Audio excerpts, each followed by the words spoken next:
informasi dan inspirasi seputar dunia usaha, simak kami di podcast Khatulistiwa.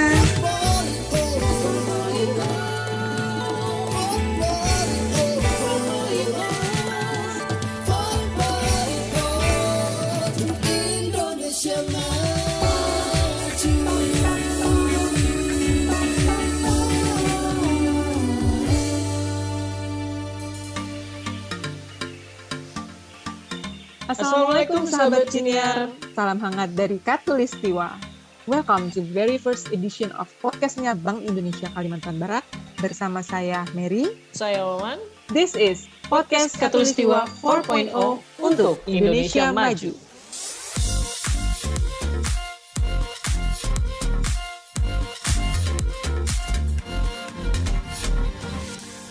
Sahabat senior, di edisi perdana ini kita sudah ditemani oleh seorang wirausaha muda, Baru berusia 29 tahun. putra daerah Kalimantan Barat asli.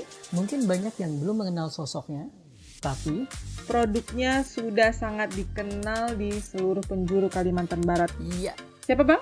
Irfanuddin, Keripik Ma'rus, snack jadul. Iya betul. Selamat datang, Bang. Bang Ivan. Halo, Assalamualaikum. Waalaikumsalam. Gimana Bang kabarnya? Alhamdulillah Sehat ya? baik, sehat. Assalam. Mbak Mary dan Mas Wawan apa kabar? Alhamdulillah kita sehat. Oke, gimana kesibukan sekarang? Alhamdulillah sekarang di Pontianak udah level 3 Mbak ya. Udah mulai sibuk kembali. Alhamdulillah. Alhamdulillah. Bang Ivan ini kan memulai usaha keripik Ma'rus itu di usia yang tergolong belia ya. Iya. Nah, boleh dong diceritakan gimana sih awalnya tercetus ide membuka usaha keripik Ma'rus ini? Idenya dari mana? Awalnya terjun ke dunia wirausaha seperti apa? Oke, makasih Mbak Mary. Jadi ini ceritanya luar biasa ya. Awalnya Keripik Ma'rus muncul. Background saya dulu tuh marketing Mbak Mary. Saya terakhir di Kalimantan Barat itu menjabat sebagai supervisor. Yang muncul itu sebenarnya bukan produk dulu kalau di Keripik Ma'rus, tapi sistem dulu. Kita telat terjun. Jadi sistem itu saya ciptakan 3 tahun sebelum Keripik Ma'rus ini keluar. Oke. Akhirnya ada teman susah cari kerja karena dia itu tidak lulus sekolah gitu, cuma tamatan SMP, ada yang SD. Terus ada teman yang waktu itu kecelakaan dan kakinya kurang normal kembali, jadi susah cari kerjaan. Waktu itu mereka mendorong saya kan, yuk coba dijalankan yang ide-ide kemarin. Jadi saya coba cari produknya apa sih yang cocok buat sistem ini gitu. Jadi kita bingung nih jualnya produk apa gitu kan. Sedangkan sistemnya ada, produknya belum ada.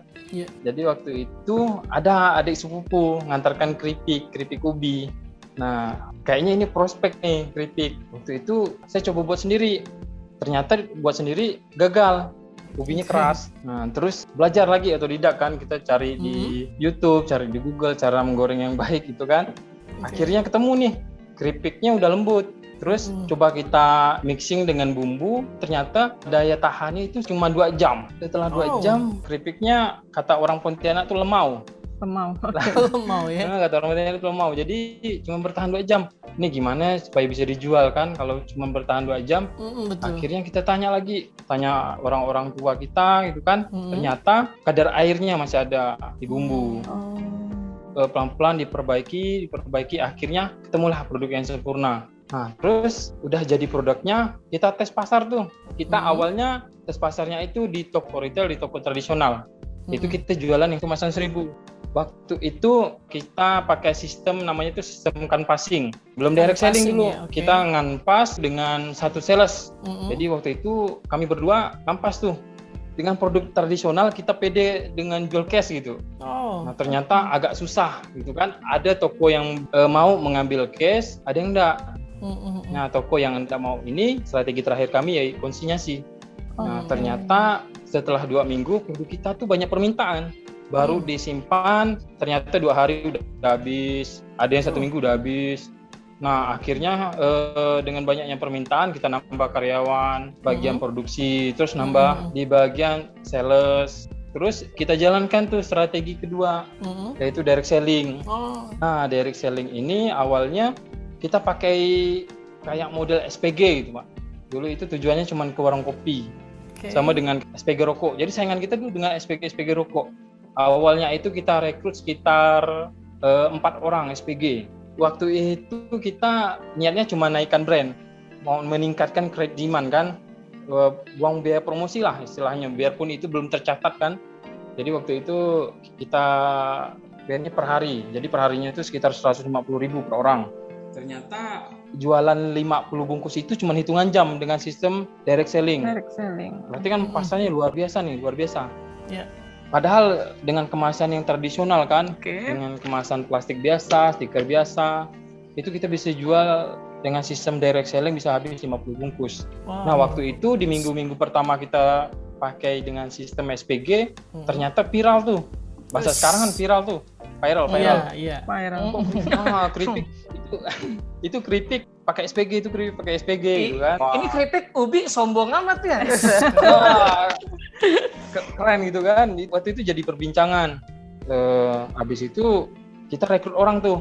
Ada ide kan dari teman-teman kita yang di pasar tuh, kalau nggak diajak bisa rusak gitu kan, jadi preman pasar. Nah, habis itu muncullah ide, gimana kalau kita rangkul mereka, kita ajarkan cara jualan, kita kasih gaji supaya mereka tinggalkan dunia pasar, dunia gelap gitu kan. Akhirnya kita rekrut tuh, kita buka pola pikir teman-teman yang jadi pecandu, jadi preman pasar. Oh itu ada, yang candu itu ada? Ada. Jadi waktu itu sekitar kita rekrut preman-preman pasar itu totalnya sekitar 5 orang. Ada penolakan nggak Bang? Nah itu dia.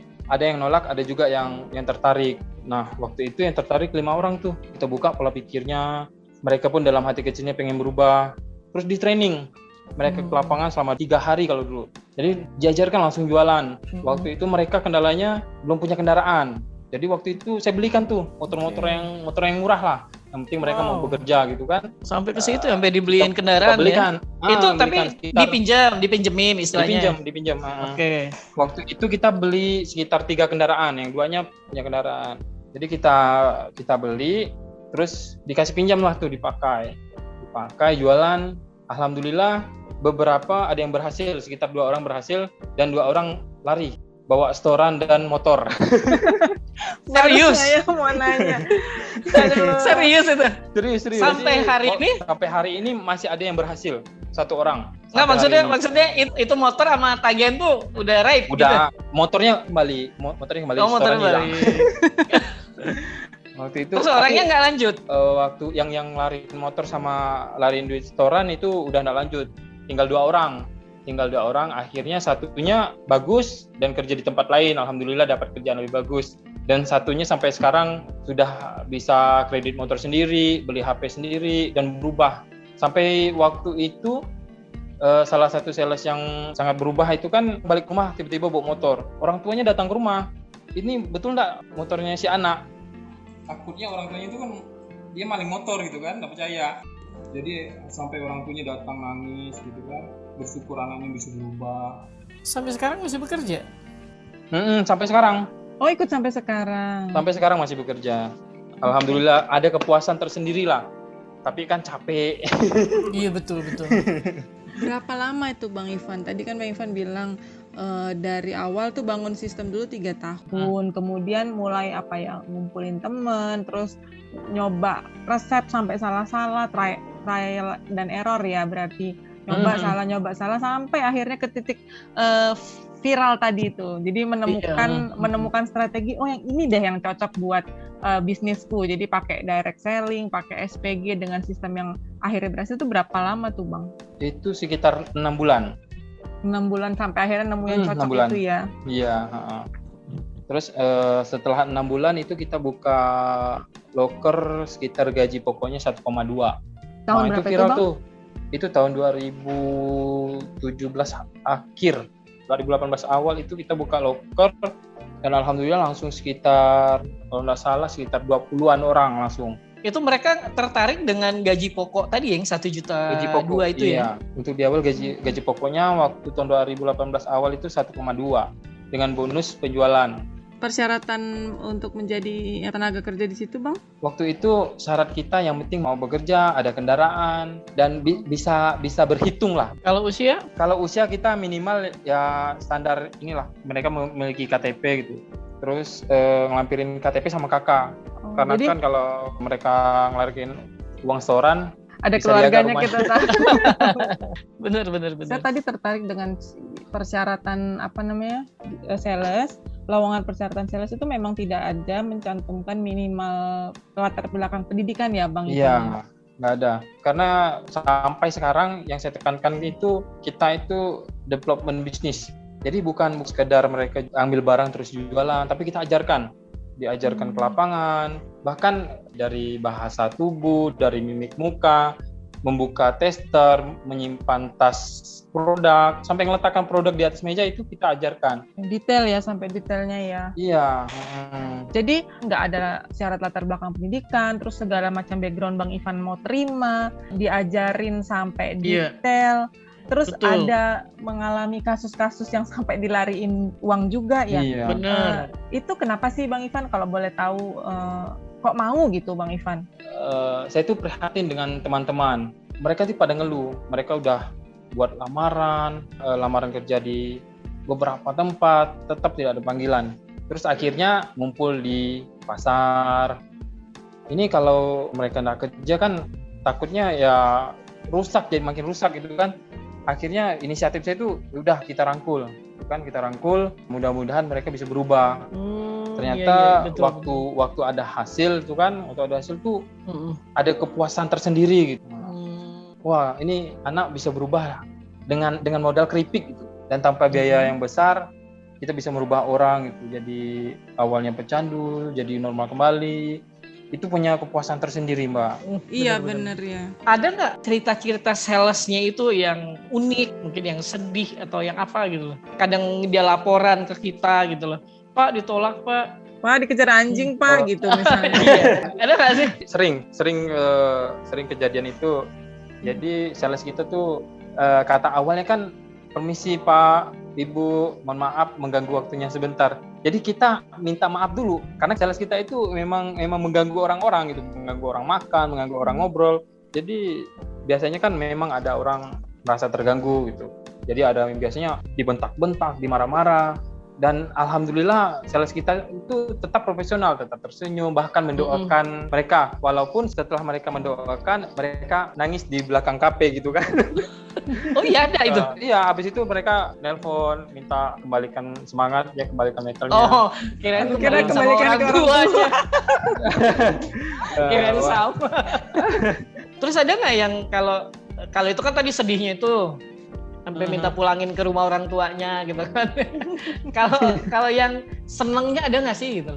Kalau senang sering, malah ini biasanya mereka nawarin, ada orang yang respect, mereka itu sering diajak makan bareng. Oh. Bahkan biasa dikasih makan. tips. Pernah sales kita dikasih tips sebesar 500.000. Wih, Dia nyanyi lagu apa itu? Oh bukan ya? Bukan ya? beda. Pernah dikasih 500.000. Kalau 100.000, 50.000 udah paling sering. Tapi yang paling besar waktu dulu itu pernah 500.000. Karena ada beberapa orang tuh menilai bukan produk ya, tetap etika Sikap kita, tadi ya. sikap kita, betul itu yang mereka salutkan. Jadi memang yang kita tanamkan itu, yang saya tanamkan ke sales itu, kita bukan jual produk, tapi kita itu 99% menjual sikap, 1%-nya kita menjual produk. Keren ini. Oke, jadi kan perjalanannya udah kita dengar nih sampai sekarang, udah rame ya, penjualannya udah banyak. Nah, menurut Bang Ivan, siapa aja sih pihak-pihak yang pada akhirnya juga ikut berjasa gitu sampai Makros bisa ke posisi sekarang ini? Yang pertama pasti teman-teman yang mendukung di awal usaha ini. Kalau bukan karena mereka, pasti Keripik Makros sampai sekarang belum tercipta gitu kan. Karena dari teman-teman inilah Keripik Makros muncul gitu. Yang kedua, lingkungan keluarga pastinya. Awalnya yang belum memberi support, akhirnya mereka dengan kerja keras, mereka lihat bahwa saya benar-benar bersungguh-sungguh, akhirnya mereka memberi izin dan akhirnya memberi restu untuk berhenti bekerja gitu kan. Iya, itu tantangannya. Dan yang paling penting nih dari pihak BI, karena dari awal Keripik Makros muncul itu kita dibimbing dan dibina dari Bank Indonesia. Ini bukan karena saya yang nanya kan ya Bang ya? Bukan.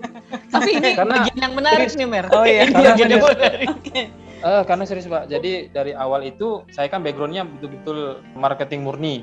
Jadi di BI itu kita diberi arahan dan dapatkan pelatihan-pelatihan. Kita belajar digital marketing. Waktu itu saya belum mengenal digital marketing karena saya kan dari offline kan, belajar online, terus diajarkan pembukuan. Sebelum ada manajer gitu kan, sebelum ada struktur yang lengkap. Itu luar biasa sekali, Mbak. Kita difasilitasi itu pendaftaran halal, terus ikut mendampingi pada setiap tahap proses halal sampai saat ini. Dan terakhir kita kemarin lolos dalam seleksi IKRA. Oh iya. Yang tahun berapa ya Bang ya? Tahun 2020. 2020. Luar biasa sekali, merasa terhormat bisa difasilitasi Bank Indonesia untuk seleksi di industri kreatif secara Indonesia kan. Jadi beberapa hari kemarin kita barusan dapat email dari Afrika Barat. Mereka itu meminta penawaran produk kita. Itu hasil dari katalog dari IKRA. Oh, membuka ini ya, peluang ekspor juga tadi ya yang tadi saya sebut di awal. Mereka ada email kami, mereka minta katalog, penawaran harga, mudah-mudahan kita bisa kerjasama lah, bisa ekspor gitu kan. Oke. Keren itu kalau jadi itu ya. Keren. Ini berkait Bank Indonesia nih, luar biasa Bank Indonesia. Bukan karena kita yang nanya kan? Bukan. Bukan. Kita ikut tersanjung loh Bang Ivan. Sebenarnya kita kan cuma bantuin memfasilitasi aja, buka jalan. Tapi karena memang kualifikasinya keripik Mak Ros memang layak tuh ya. Iya betul. Kalau nggak qualified juga nggak mungkin lolos gitu. Jadi memang dari keripik Mak Rosnya kita juga hanya memfasilitasi. Iya betul sekali. Oke Bang Ivan. Tadi Bang Ivan juga ada sentil-sentil nih di Bank Indonesia juga salah satunya mendapatkan pelatihan terkait digital marketing. Nah, kalau strategi keripik Mak Ros sendiri menghadapi persaingan di era digital. Kalau digital marketing, alhamdulillah sangat terbantu sekali waktu kita ikut pelatihan. Kalau saya itu bisa dikatakan gaptek karena kita lulusan offline kan, bukan online. Jadi waktu itu saya belum ngerti tuh. Sudah mengikuti pelatihan ternyata luar biasa. Sampai sekarang kita itu menggunakan platform-platform digital itu buat meningkatkan permintaan pasar. Jadi memunculkan credit demand gitu. Sarana kita itu buat sarana promosi kalau untuk digital marketing. Jadi bukan untuk jualan. Kalau kita bukan untuk jualan. Oke. Terus apa Mak Ros nggak ada reseller? Kalau reseller sebenarnya hampir setiap hari ada permintaan untuk jadi reseller. Cuman karena kita takut merusak sistem, merusak brand, akhirnya kita memutuskan tidak untuk memakai reseller. Alasannya? Dampak reseller tuh memang keuntungan di awal menjanjikan, tapi maintenance-nya yang susah.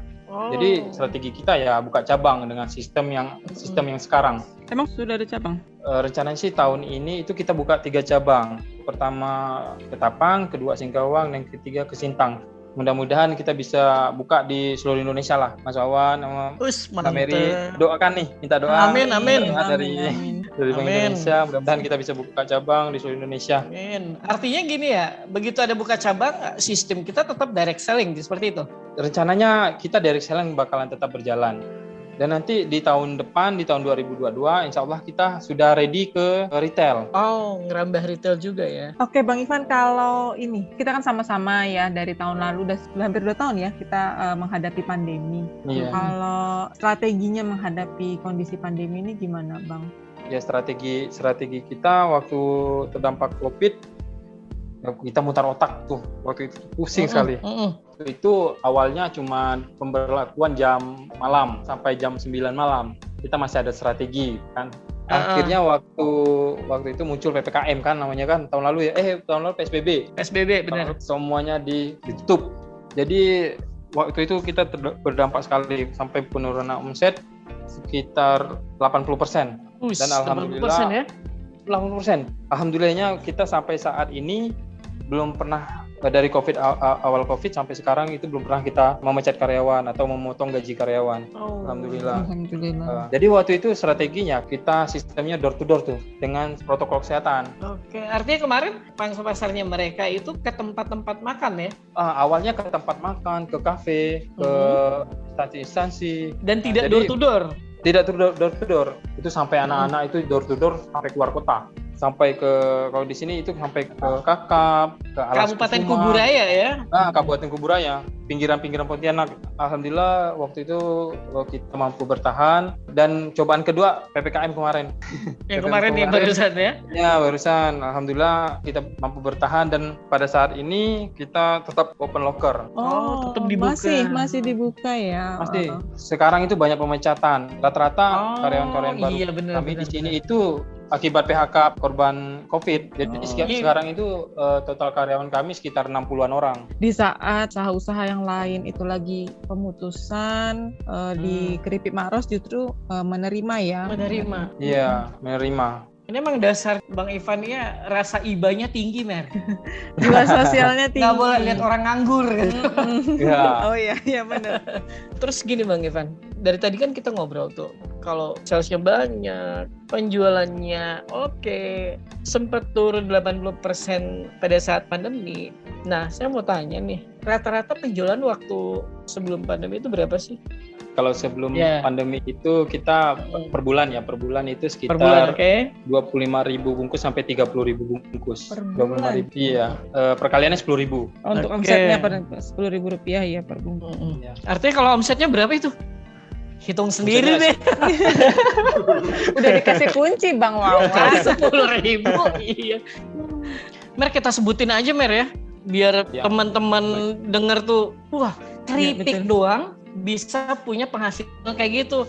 25.000 aja lah kita hitung ya. Omsetnya itu 250 juta per bulan, bener?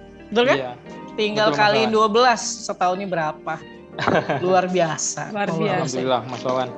Ya, mudah-mudahan kedepannya juga makin ini ya, makin maju, makin luas pasarnya. Amin. Bang Wawan mau ngetek cabang mana? Nah, itu dia. Saya ambil yang Singkawang boleh nggak? Oh boleh, siap. Oke.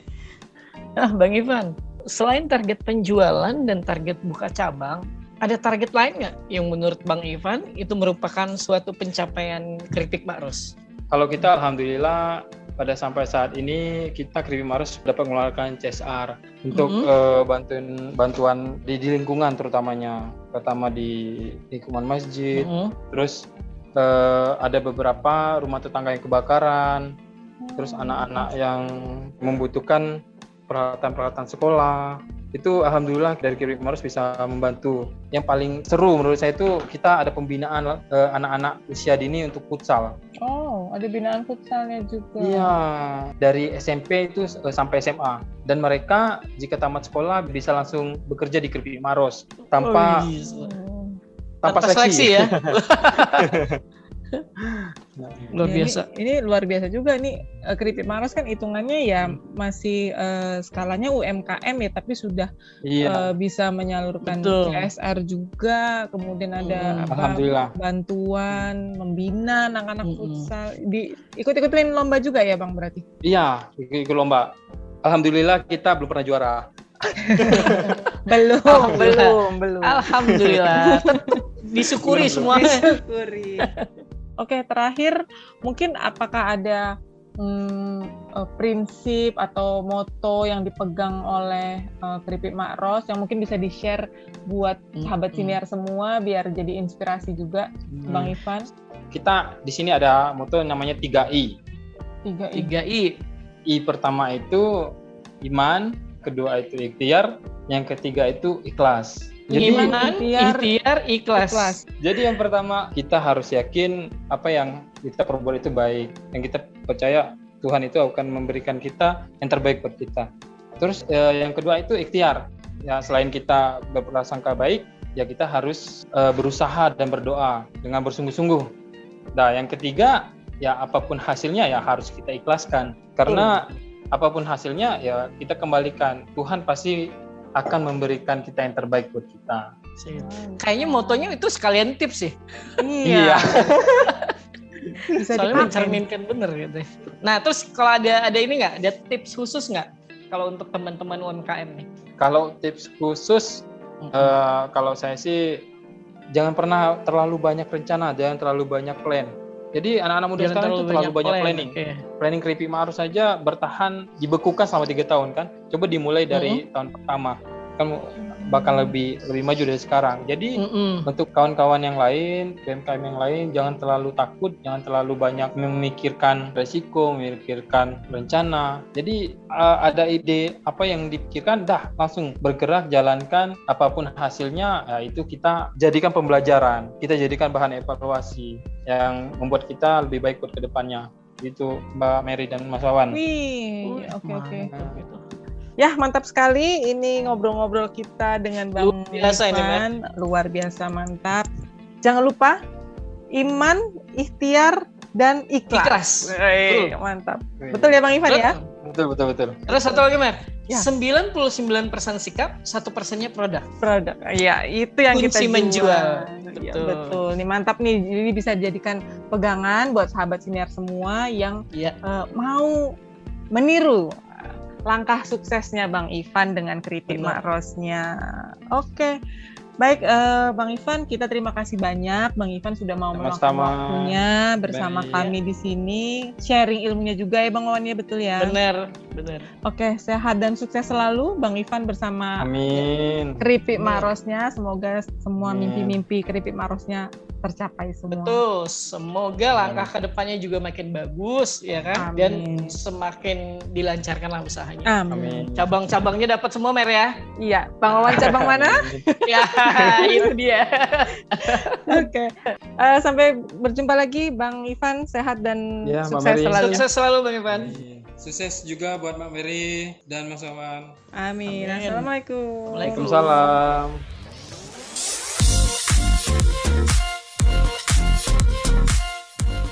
Well, sahabat siniar, that's a wrap for today. Semoga bermanfaat dan menginspirasi sahabat siniar semua.